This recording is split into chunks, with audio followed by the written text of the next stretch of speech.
एक बार फिर से आप लोगों का स्वागत है। आज मैं अभी 12 का लेक्चर दे रहा हूँ। आज एक 11th का लेक्चर भी लोड होगा। याद होगा आप लोगों को, पिछले क्लास में हम लोग इलेक्ट्रिक फ्लक्स देख रहे थे। इलेक्ट्रिक फ्लक्स में आपने देखा था कि किसी एरिया ds से जितना number of lines, electric lines लंबवत परपेंडिकुलरली पार करता है, वही इलेक्ट्रिक फ्लक्स होता है। यानी ds एरिया से E ds cos theta electric lines pass करता है, तो E ds cos theta electric flux हुआ, जहां थीटा इलेक्ट्रिक फील्ड ई और ds के बीच के एंगल है। हमने इसको बड़े एरिया के लिए बताया था integration E ds cos theta, vector form में phi equal to integration E dot ds। याद है, ऐसे मैंने कहा था इंटीग्रेशन ई डॉट ds, याद हो। फिर हमने आगे भी बढ़ा था, हमने कोई पॉइंट चार्ज q के चलते r दूरी पर कोई एलिमेंट्री एरिया ds रखा हुआ था, इससे कितना फ्लक्स पास करेगा हमने निकाला था। तो यहाँ पर इधर E लिया था इलेक्ट्रिक फील्ड, इधर ds एरिया लिया था, एंगल थीटा लिया था, और इससे जो हमने फ्लक्स निकाला था, आपको याद होगा ये आ गया था q divided by 4 pi epsilon naught into solid angle. यहाँ पर सॉलिड एंगल के बारे में हमने कहा था कि ये जो सॉलिड एंगल है हमारा, वो ds cos theta divided by r square. फिर मैंने सॉलिड एंगल का कुछ आइडिया भी दिया था। मैंने कहा था कि इनफाइनाइट प्लेन के चलते सॉलिड एंगल निकालेंगे तो सॉलिड एंगल का मान 2 पाई आता है, ओमेगा का मान। कि इनफाइनाइट प्लेन शीट के चलते सॉलिड एंगल आया था। आज हम आगे बढ़ रहे हैं। आज हम किसी क्लोज्ड बॉडी के अंदर में कोई पॉइंट हो, क्लोज्ड बॉडी, क्लोज सरफेस समझिए, जैसे कोई बंद डब्बा कंटेनर के अंदर में कोई पॉइंट हो, बंद कमरे के अंदर में कोई पॉइंट हो, तो उस पॉइंट पर कितना सॉलिड एंगल होगा वो हम अभी देखने जा रहे हैं। पहले हम इस बोर्ड को साफ कर लेते हैं। सॉलिड एंगल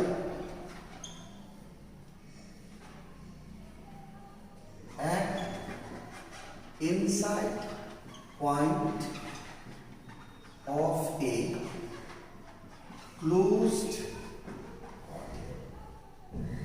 किसी क्लोज बॉडी के अंदर, जैसे मान लीजिए कि ये जानबूझकर मैं टेढ़ा बना रहा हूं, ये कोई एक क्लोज बॉडी है, क्लोज सरफेस। जैसे बंद डब्बा होता है, डब्बा कैसे हो सकता है? सिलिंड्रिकल, क्यूबिकल, कैसा हो सकता है? स्फेरिकल।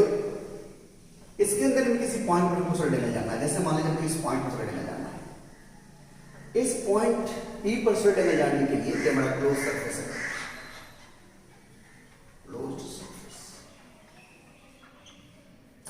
हम इस पॉइंट के चारों एक हाइपोथेटिकल काल्पनिक स्फीयर बना लेंगे। ये हमारा काल्पनिक स्फीयर है।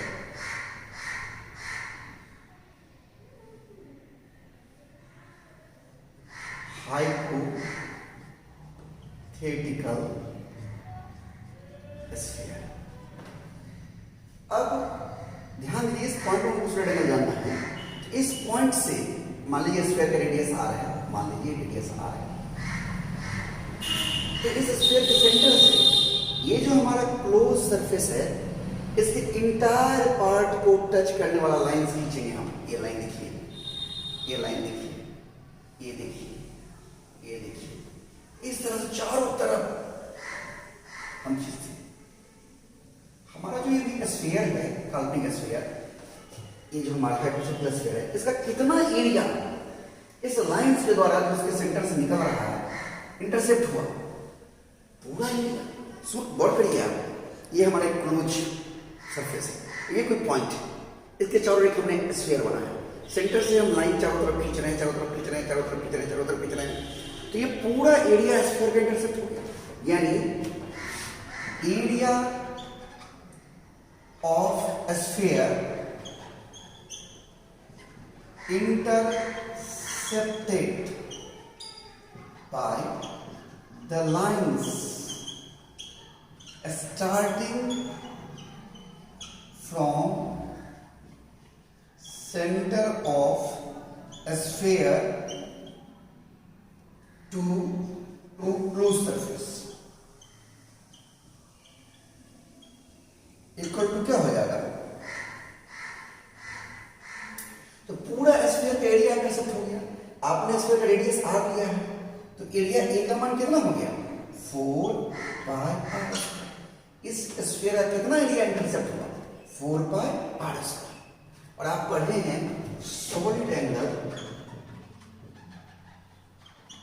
ओमेगा इक्वल टू एरिया बटा r, पढ़े हैं ना? यानी एरिया हमारा हो गया 4 पाई r स्क्वायर बटा रेडियस है r स्क्वायर, यानी क्या होगा? Omega equal to 4। यानी किसी भी क्लोज बॉडी के अंदर किसी भी पॉइंट पर, ये पॉइंट यहां लेते, यहां लेते, यहां लेते, कहीं भी लेते, सॉलिड एंगल कितना होता? 4 पाई। यानी याद रखना है, solid angle at any point inside a closed body surface is 4 पाई। समझ रहे हैं? ये तो हमारा एक तरीका हो गया। इस तरह से हम एक मैथमेटिकल तरीका भी बताएंगे, लेकिन आप पहले इसका स्क्रीनशॉट ले लीजिए, हम बोर्ड को साफ करेंगे। तो अभी आपको हमने दिखाया कि किसी भी क्लोज सरफेस के अंदर में किसी भी पॉइंट पर सॉलिड एंगल 4 पाई होगा। और पिछली क्लास में दिखाया था इनफाइनाइट प्लेन शिफ्ट के चलते किसी भी पॉइंट पर 2 पाई होता है सॉलिड एंगल। याद होगा आपको। पीछे के क्लास का चीज सब रिवीजन करिए, पिछला लेक्चर सबको आप दोबारा देखिए, या फिर कॉपी में जो नोट करते हैं तो उसको फिर से पढ़िए और वीडियो को ऑन टाइम देखिए। और जब वीडियो इस पर नहीं आएगा तो हमारे ऐप्स पर आएगा। ये मैं आपको बार बार कह रहा हूं, लेकिन अभी आपको यूट्यूब पर ही दिखना है। अभी ऐप्स पर नहीं, चूंकि मैं जानबूझकर ऐप्स पर नहीं डालना हूं, लेकिन जब यूट्यूब पर नहीं डालूंगा तो ऐप्स पर डालूंगा। बात समझ रहे हैं? अभी हम आपको कोई भी डिस्क या कोई सीट है उसके चलते किसी पॉइंट पर सॉलिड एंगल कैसे निकालेंगे हम वो सिखाने जा रहे हैं। इसकी मदद से हम इनफाइनाइट प्लेन सीट के चलते भी जान पाएंगे, किसी क्लोज बॉडी के अंदर में किसी पॉइंट पर या क्लोज सरफेस के अंदर में किसी पॉइंट पर सॉलिड एंगल क्या होगा हम वो भी जान पाएंगे। तो आइए देखते हैं यहां पर solid angle at a point due to a disc और सीट। मान लीजिए ये कोई डिस्क है और इसके चलते आपको यहां पर सॉलिड एंगल जाना है इस पॉइंट। तो सॉलिड इस डिस्क के सेंटर से मिला दिए और हम ये ध्यान दीजिए मिला दिए। मान लीजिए कि पूरा एंगल जो आप देख रहे हैं, मान लीजिए कि पूरा एंगल ये 5 कितना है 5। अब हमको यहां पर सॉलिड एंगल जाना है इस पॉइंट पर। इस पॉइंट के चारों ओर एक काल्पनिक स्फीयर बनाएंगे। अभी देखा था ना मैं उस क्लोज सरफेस के अंदर में भी एक हाइपोथेटिकल स्फीयर बनाया था, यहां भी यही काम करेंगे। हम एक काल्पनिक स्फीयर बनाएंगे। अभी फिलहाल आप समझिए कि हमारा एक काल्पनिक स्फीयर है। मैं यहां सॉलिड लेंस बनाया हूं।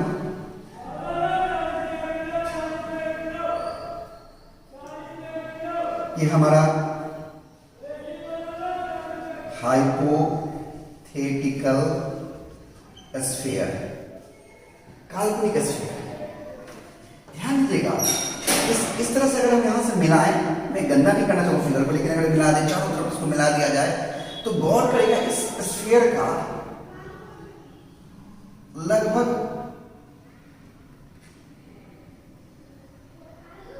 इतना भाग कट जाएगा। ये रेगुलर स्फीयर का सरफेस हुआ। मैं इसको कलर नहीं करना चाहता हूं, कलर कर दूंगा तो फिर बहुत सारा चीज और समझाना है, कचरा हो जाएगा। स्फीयर का इतना पोर्शन मैं ऐसे दिखाता हूं, मैं मिटा दूंगा। इतना पोर्शन देखिए स्फीयर का कट गया। ये एरिया लेना है और ये स्फीयर का जो रेडियस हमारा जो आर है, हमें ये आर देना है। ये एरिया बटा ये आर स्क्वायर करना है। तो ये एरिया कितना कटा, एरिया कितना कटा, हमको ये एरिया जानना है। तो हम इसके लिए क्या करते हैं, जरा आप गौर से देखिएगा। मैं एक चित्र में हम एक रिंग बनाते हैं।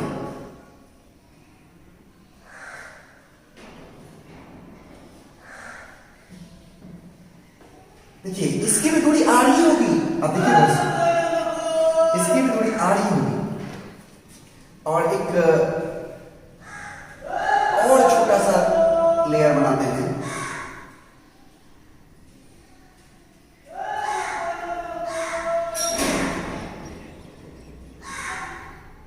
देख रहे हैं, ये एक ऊपरी छोर है। गौर से देखिए इस चित्र को।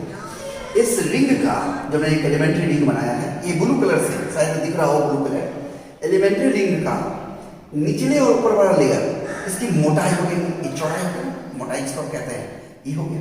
इस मोटाई को अगर हम कुछ कह दें, अभी फिलहाल मुझे इस एंगल को हम थीटा मानते हैं, नीचे वाला, ये बीच के एंगल को डी थीटा कहेंगे। इस दोनों लाइन के बीच का एंगल है, गौर से देखिए, इस दोनों लाइन के बीच का एंगल है ये डी थीटा। अगर हम इसे डीएल कहते हैं, डीएल चौड़ाई हुआ रिंग है, इस रिंग की चौड़ाई है डीएल, गौर से देखिए आप, और रेडियस तो ये भी आ रही है।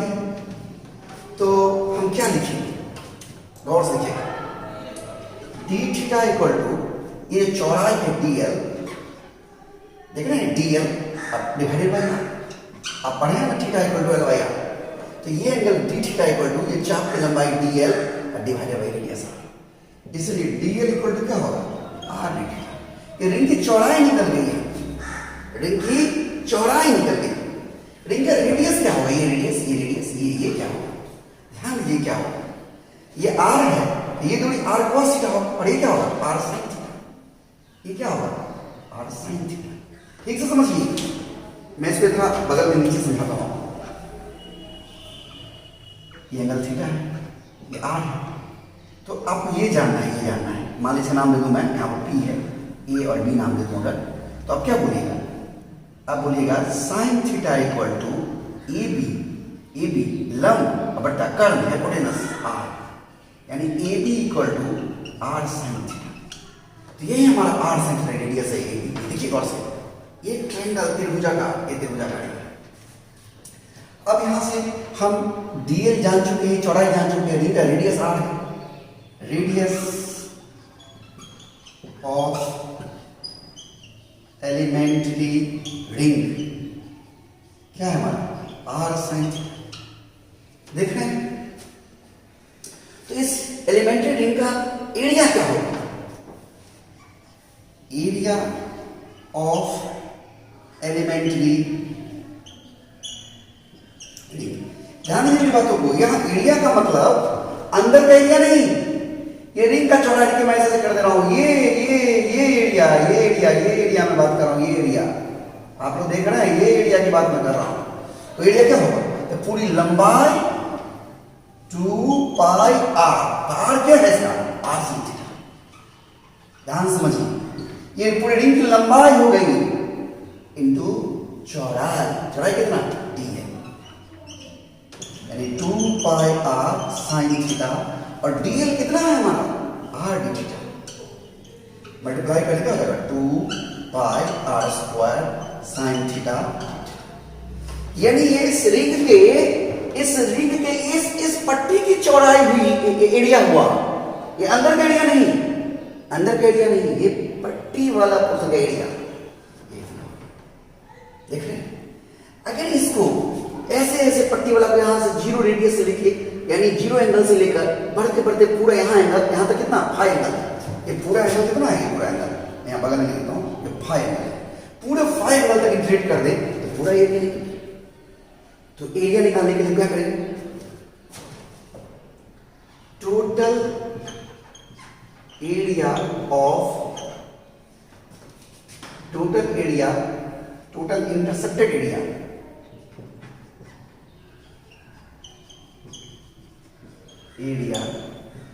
ऑफ हाइपोथेटिकल स्फीयर क्या हो जाएगा, इक्वल टू इंटीग्रेशन। अगर इस छोटे से एरिया को हम डी ए नाम दे दें तो पूरा एरिया ए बराबर इंटीग्रेशन ऑफ डी, यानी 2 पाई आर स्क्वायर, कांस्टेंट चीज को इंटीग्रेशन से बाहर रखते हैं, साइन थीटा डी थीटा। आप हमसे पूछ सकते हैं कि सर कैसे कांस्टेंट है, क्योंकि डी लगा हुआ है थीटा, थीटा बदलने वाला है, तो साइन थीटा भी बदलने वाला है, तो इंटीग्रेशन के अंदर बाकी जो टर्म है वो बाहर है। और कहां से कहां तक थीटा कहां से कहां तक बदल रहा है, तो जीरो रेडियस का रेंज लेंगे तो यहां तक एरिया निकलेगा, बढ़ते बढ़ते बढ़ते यहां तक आना है, यहां तक आने यानी एंगल कितना हो जाएगा, थीटा बढ़ते बढ़ते बढ़ते यहां तक कितना हो जाएगा, फाई हो जाएगा, 0 to 5, यानी area A equal to 2 pi r square. Sine theta का इंटीग्रेशन होता है माइनस कॉस थीटा, कहां से कहां तक, 0 से 5, 2 पाई r स्क्वायर, ध्यान देगा माइनस कॉस 5 माइनस, और ये इंटीग्रेशन का ये हम माइनस कॉस और थीटा जाओगे फिर 0, गौर से देखिए 2 पाई r स्क्वायर, कॉस 0 1 होता है, 1 माइनस माइनस प्लस है 1 माइनस कॉस, ये हमारा एरिया निकला। कौन सा एरिया निकला, ये एरिया, ये जो स्फीयर का एरिया जो कटा ये एरिया निकला हमारा, ये एरिया, समझ रहे हैं आप, एरिया, इसलिए solid angle omega equal area by r square, यानी ओमेगा इक्वल एरिया, एरिया हमारा कितना है अभी निकाले हैं 2 pi r square 1 minus cos 5 divided by r square, यानी ओमेगा इक्वल क्या होगा इनटू 1 माइनस कॉस 5। अब गौर से देखिए, किसी डिस्क, कोई डिस्क के डिस्क जो कि किसी पॉइंट P पर फाई कोण बना रहा है, देखिए ये लाइन डिस्क के सेंटर से मिला हुआ है और ये डिस्क के ऊपरी पोर्शन से मिला हुआ है, वो एंगल फाई बना रहा है, तो इसके चलते पॉइंट P पर कितना सॉलिड एंगल बनेगा, यानी ये जो सॉलिड एंगल बना, ये सॉलिड एंगल जो पूरा बना, ये एंगल कितना होगा, तो 2 पाई इंटू 1 माइनस कॉस, समझ रहे हैं आप, ठीक से देखिए, याद रखिए omega equal to 2 pi into 1 minus cos 5, जहां फाई जो है उस डिस्क के द्वारा उस पॉइंट P पर बनाया गया एंगल। मैं थोड़ा और समझाता हूं, पहले आप इसको नोट कर लीजिए, स्क्रीनशॉट ले लीजिए, okay.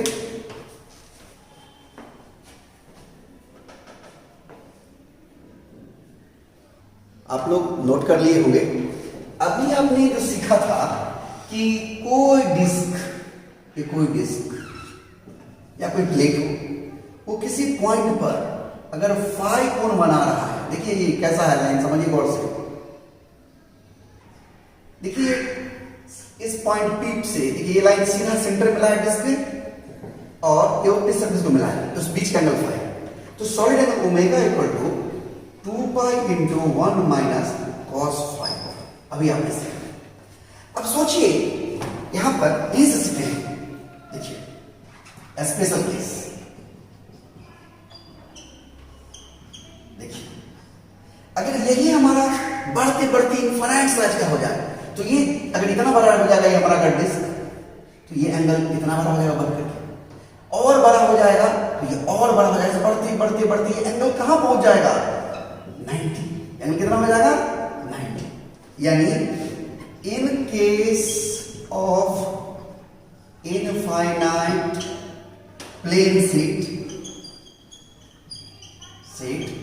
phi tends to 90 degree, therefore solid angle omega equal to 2 pi into 1 minus cos phi, यानी omega equal to 2 pi into 1 minus cos phi का मान 90 डिग्री, cos 90 का होगा 0, 2 पाई into 1 minus 0, यानी ओमेगा इक्वल टू 2 पाई। देखिए तो मैंने logically इसको प्रूफ करके दिखाया था कि इनफाइनाइट प्लेन शीट के चलते सॉलिड एंगल 2 पाई होता है। देखिए in case of infinite plane sheet अभी भी 2 पाई है, तो आप देख रहे हैं मैथमेटिकली भी वही आ रहा है जो लॉजिकली आ रहा था। आप समझ पा रहे हैं?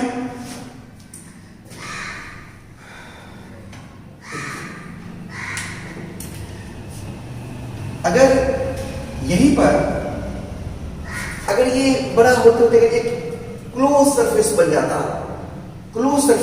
समझिए इन केस ऑफ क्लोज्ड सरफेस, अगर ये क्लोज सरफेस बन जाता, ध्यान दीजिएगा, तो ये एंगल जो हमारा है, वो बढ़ते फाई बढ़ते कहां तक आएगा 180 तक आएगा। कहां तक आएगा? फाई का मान 180 हो जाएगा, यानी फाई टेंड्स टू 180 डिग्री, तो omega equal to solid angle क्या हो जाएगा? Solid angle 2 pi 1 minus cos 180 degree. यानी 2 पाई इंटू 1 माइनस cos 180 का होगा -2 माइनस माइनस प्लस यानी किसी क्लोज सरफेस के अंदर में उस केस में जो फाई हमारा 180 है। तो आप देख रहे हैं, आप सॉलिड एंगल अच्छी तरह समझ गए होंगे। आप इसे नोट कर लीजिए, स्क्रीनशॉट ले लीजिए। इसके बाद हम आपको गॉस लॉ की तरफ ले चलेंगे, लेकिन उससे पहले और भी कुछ छोटी छोटी बातें बताएंगे जो काफी रोचक है।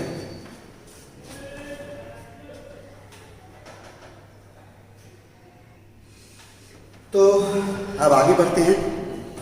हम आशा करते हैं मजा आ रहा होगा। यही सब फिजिक्स का आनंद है। ये सॉलिड एंगल्स आपको कहीं नहीं मिलेगा ऐसे। आप अच्छी तरह से जानिए, सीखिए। अभी आपने देखा कि किसी इनफाइनाइट प्लेन के चलते किसी पॉइंट पर सॉलिड एंगल 2 पाई होता है और क्लोज सरफेस के अंदर में किसी पॉइंट पर 4 पाई होता है। कोई डिस्क है, उस डिस्क के चलते किसी पॉइंट पर solid angle 2 pi into 1 minus cos 5 होता है।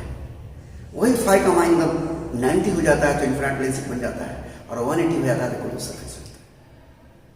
मजा आ रहा है? आगे हम बढ़ते हैं। अभी जो मैंने सिखाया ये सब बातें रेशनिक में हैं, रेशनिक की बातें ये सब है।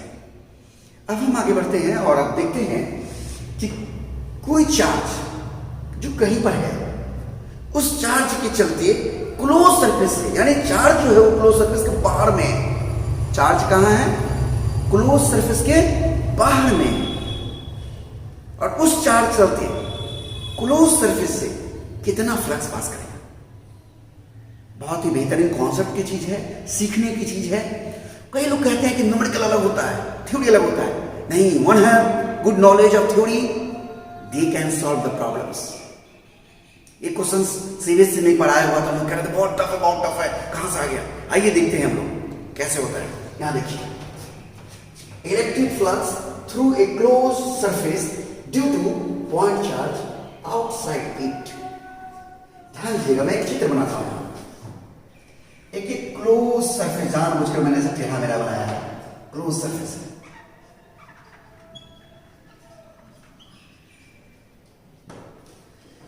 और मुझे इस पॉइंट पर सॉलिड एंगल जानना है, इस क्लोज सरफेस पे। अब ये क्लोज सरफेस ऐसे होगा, समझ रहे ना? ऐसे होगा। मैं उसे गंदा नहीं करना चाहता हूं, पूरा क्लोज सरफेस है। एक बंद डब्बा है, इसके चलते इस पॉइंट चार्ज P, इस पॉइंट P पर एक चार्ज Q रखा हुआ है, और इस Q के चलते कितना फ्लक्स पास करेगा। हम क्या देखने जा रहे हैं? इस क्लोज सरफेस से इस पॉइंट चार्ज Q के वजह से कितना फ्लक्स पास करेगा। तो हम यहां से दो लाइन जो कि बहुत एक दूसरे के पास पास है, बहुत पास पास है, लेकिन चित्र में हम थोड़ा दूर दूर दिखाएंगे।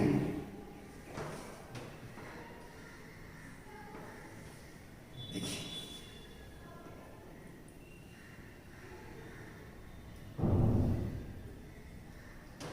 ये बहुत पास पास है। जब बहुत पास हुआ तो ये सीधा नजर आएगा। अभी तो थोड़ा टेढ़ा नजर आता होगा आपको, लेकिन बहुत सीधा नजर आएगा। देखिए, इसकी दूरी मान लीजिए यहां से R1 है, और इसकी दूरी यहां से, इसके मिडिल पॉइंट को लेते हैं R2 है। इसके मिडिल पॉइंट को लेते हैं सामने R2।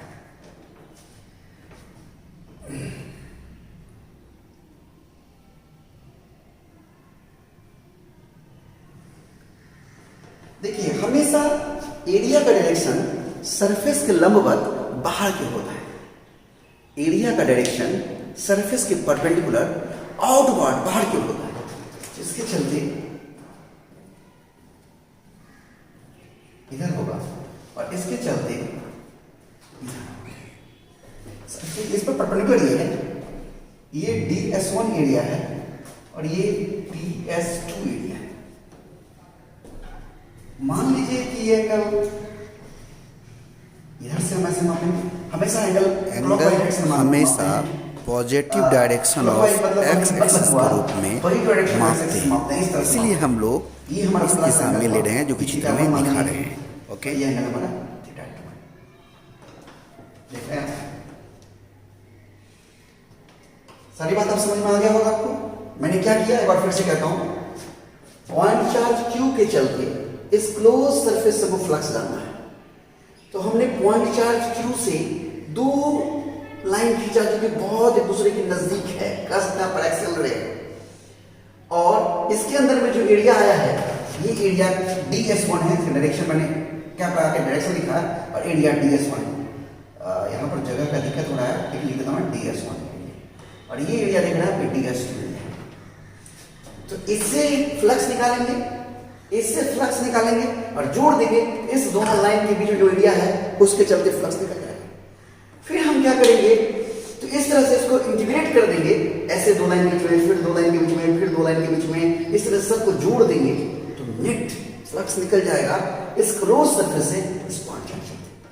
आइए शुरू करते हैं। यहां पर मान लीजिए इलेक्ट्रिक फील्ड इस पॉइंट चार्ज Q की वजह से E1 और यहां पर electric flux electric field E1 है और यहां पर electric field E2। Let d phi1 and d phi2 be the electric flux through area DS1 and DS2 respectively.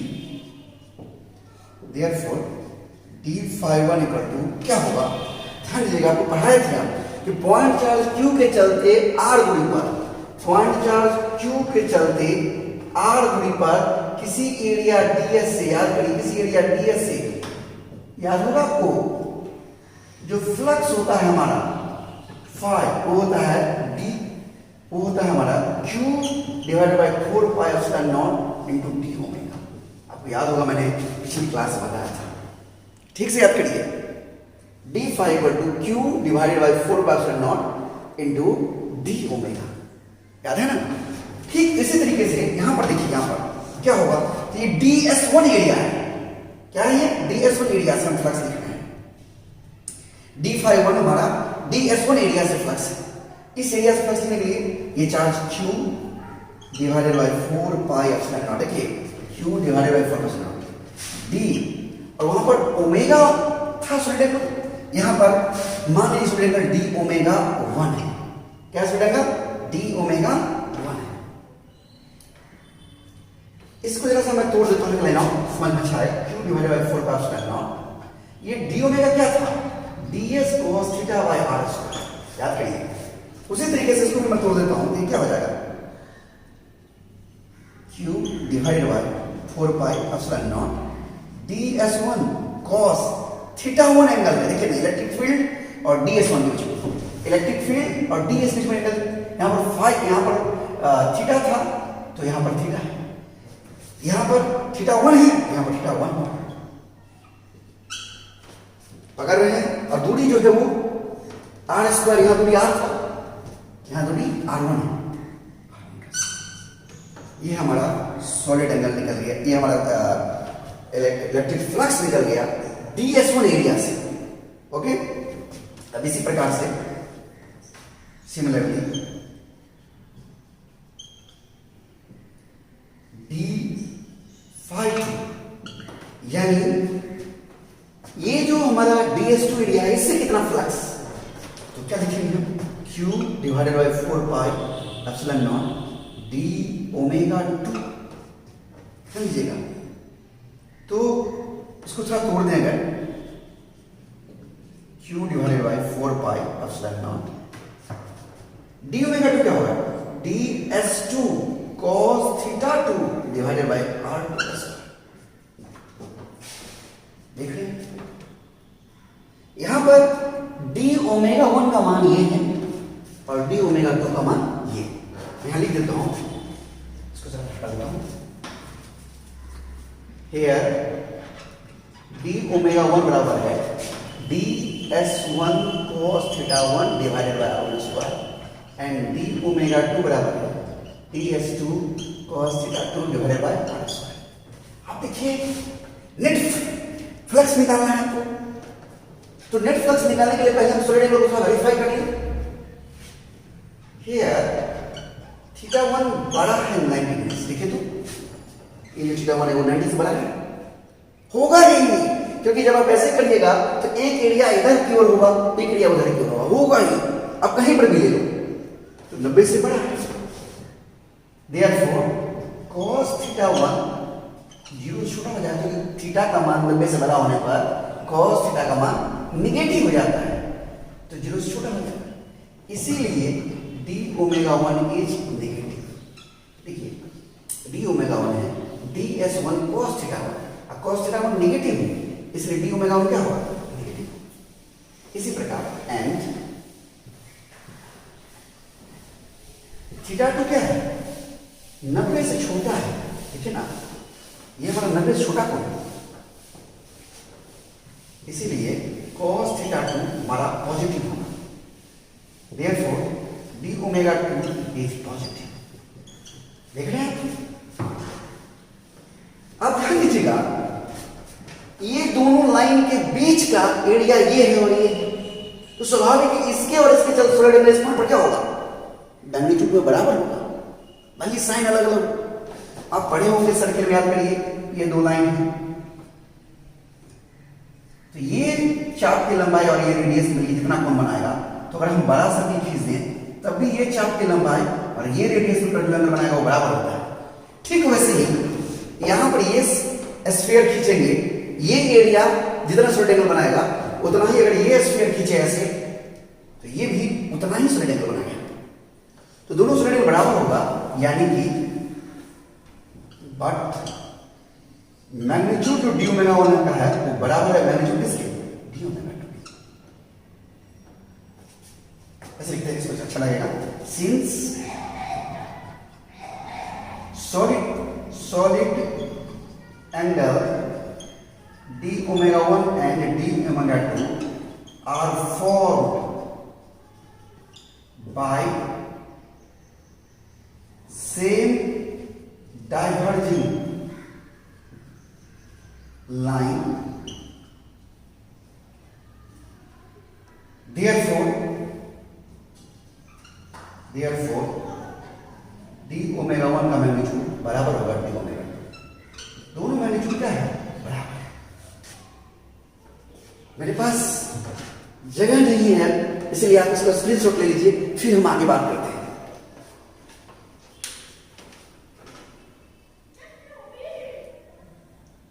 तो अभी आपने देखा, मैं बोर्ड साफ कर लिया हूं इधर से, कि d∅1 का मान q divided bye 4/0 d omega 1 था।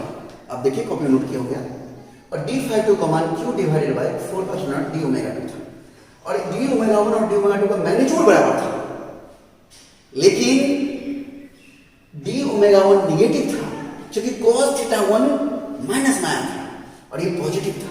तो नेट फ्लक्स क्या होगा, net flux d∅ equal to d∅1 plus d∅2। तो दोनों को हम जोड़ेंगे, ∅1 ∅2 को, तो दोनों में से कॉमन आ जाएगा q divided by 4πε0 d omega 1 plus d omega 2। अब देखिए इसमें एक जो है हमारा निगेटिव है और एक पॉजिटिव है, और दोनों का मैग्नीट्यूड बराबर है, तो जोड़ क्या होगा, 0, यानी q डिवाइडेड बाय 4πε0 इनटू 0, यानी क्या आ गया 0, यानी d∅ का मान जो है हमारा वो 0 आ चुका है। इस दो लाइन के बीच में जो एरिया है, तो इस एरिया से पास करने वाला फ्लक्स प्लस इस एरिया से पास करने वाला फ्लक्स दोनों मिला दें तो 0 हो गया। देख रहे हैं, तो नेट फ्लक्स क्या होगा, इंटीग्रेट कर दें, therefore net flux through closed surface phi equal to integration of d∅ equal to 0, यानी कुल फ्लक्स कितना हो गया, 0। याद रहे क्या हमने देखा, क्लोज सरफेस कि बाहर में कोई चार्ज हो तो उस बाहरी चार्ज की वजह से क्लोज सरफेस जो फ्लक्स पास करता है वो 0 होता है। That is net electric flux through closed